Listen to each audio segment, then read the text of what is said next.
Selamat datang semuanya kembali di TK2105 Statistika Teknik Kimia dari Program Studi Sarjana Teknik Kimia ITB. Kali ini kita akan membahas mengenai rancangan percobaan faktorial penuh 2 level yang merupakan salah satu jenis rancangan percobaan faktorial yang sangat luas penggunaannya. Mari kita mulai. Halo semuanya, kita berjumpa lagi di kuliah Statistika Teknik Kimia dari Program Studi Sarjana Teknik Kimia ITB. Dalam video segmen ini kita akan membahas mengenai percobaan faktorial penuh 2 level. Percobaan faktorial penuh 2 level sendiri seringkali disebut dengan istilah percobaan 2 pangkat K, di mana 2 di sini maksudnya adalah di masing-masing faktor percobaan itu hanya divariasikan pada 2 nilai saja, kemudian K adalah jumlah faktor percobaan yang diujikan. Nah, ada alasannya mengapa saya menampilkan gambar iring-iringan kuda beban di latar belakang ini ya, karena percobaan 2 pangkat K ini adalah salah satu percobaan faktorial yang paling banyak digunakan di dalam riset maupun industri. Ya. Nah, terutama dalam tahap awal penelitian, yaitu pada saat kita ingin melakukan penyaringan variabel yang signifikan. Karena percobaannya hanya dilakukan pada 2 level, maka ini pada dasarnya adalah percobaan yang bersifat linier. Hanya bisa mengukur efek linier. Dan konsekuensinya hanya bisa digunakan untuk menyusun model sebatas modelnya linier. Nah, misal untuk jumlah faktor sebesar 3, maka model regresi linier yang paling lengkap yang bisa kita dapat adalah seperti yang ada di bawah sini. A1X1, A2X2, dan A3X3 ini adalah efek-efek utama. Dan yang berikutnya ini adalah interaksi dua arah, dan yang paling belakang adalah interaksi tiga arah.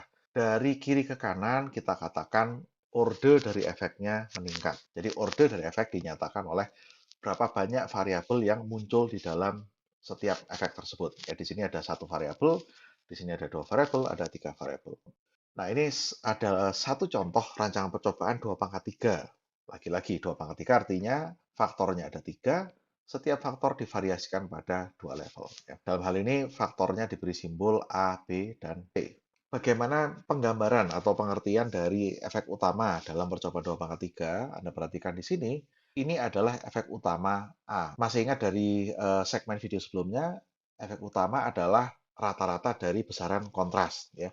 Kontras sendiri dalam hal ini dinyatakan sebagai jumlah dari respons ya pada saat variabel A pada level tinggi dikurangi jumlah respons pada saat variabel A pada level rendah. Ya, jadi bidang tegak kanan dikurangi bidang tegak kiri. Ini Anda rata-rata, maka Anda mendapatkan efek utama dari A. Dengan kata lain, silakan Anda coba telusuri sendiri untuk efek utama B dan C. Dan ini adalah interaksi dua arah. Kebetulan yang ini adalah interaksi dua arah A kali B.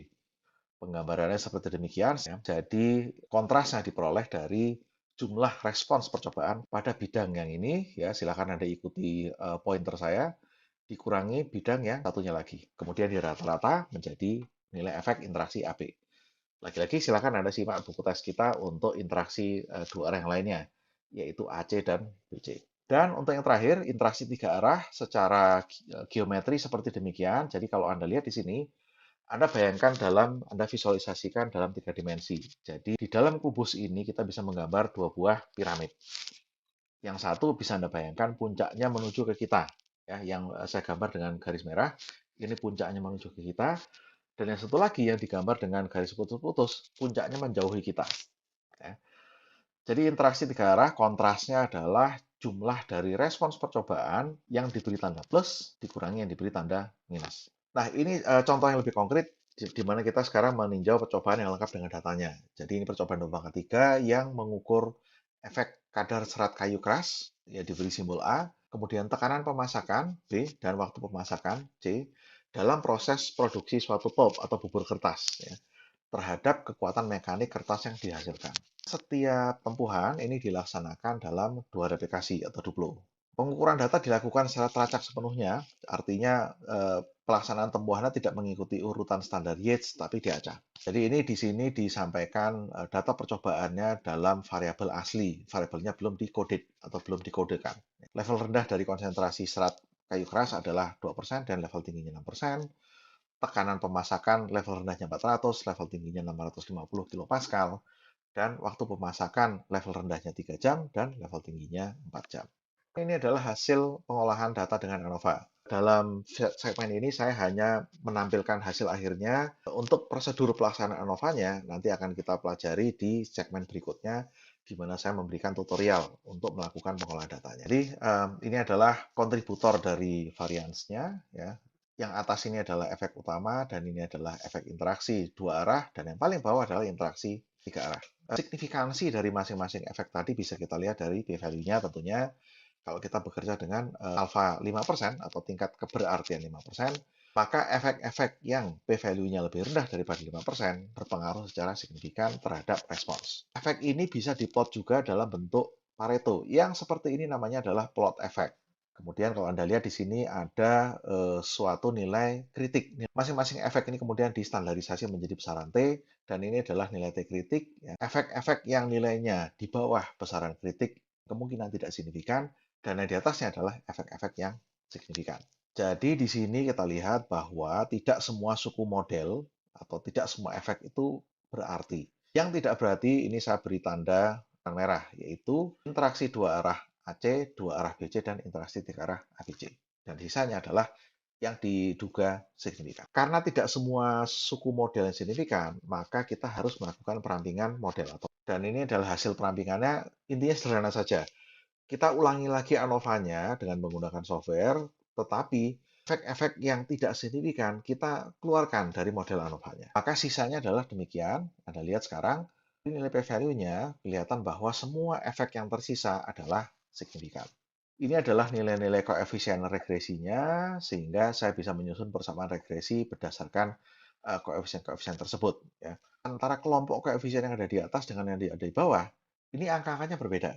Karena yang di atas ini adalah koefisien regresi yang dihasilkan dengan perhitungan menggunakan coded variables. Sementara yang di bawah, kalau Anda perhatikan, regression equation in uncoded units. Jadi koefisien-koefisien ini ditransformasi menyesuaikan dengan variabel aslinya. Jadi kalau Anda mau menggunakan persamaan yang di bawah, maka yang Anda masukkan sebagai nilai konsentrasi, kemudian tekanan pemasakan, dan seterusnya, bukan nilai yang terkodekan yang min 1 plus 1, tetapi nilai aslinya. Kita lihat di tabel percobaan di halaman sebelumnya. Berhati-hati dalam menggunakan model regresi. Pertama-tama Anda harus cek dulu apakah faktor-faktor yang Anda masukkan ke dalam persamaan regresi ini semuanya bersifat kuantitatif. Karena persamaan regresi ini hanya memiliki arti fisik untuk faktor-faktor kuantitatif. Kalau di sini ada faktor kualitatif, maka faktor-faktor tersebut harus Anda keluarkan dari regresinya. Ya, pikirkan juga apakah tujuan percobaannya memang untuk menyusun model. Jangan tergoda untuk selalu membuat model regresi jika memang tujuan percobaannya sebetulnya bukan untuk menyusun model, tetapi hanya untuk menyaring variabel. Dengan demikian, kita selesai membahas dalam video segmen kali ini. Terima kasih atas perhatian Anda dan sampai jumpa di video segmen berikutnya.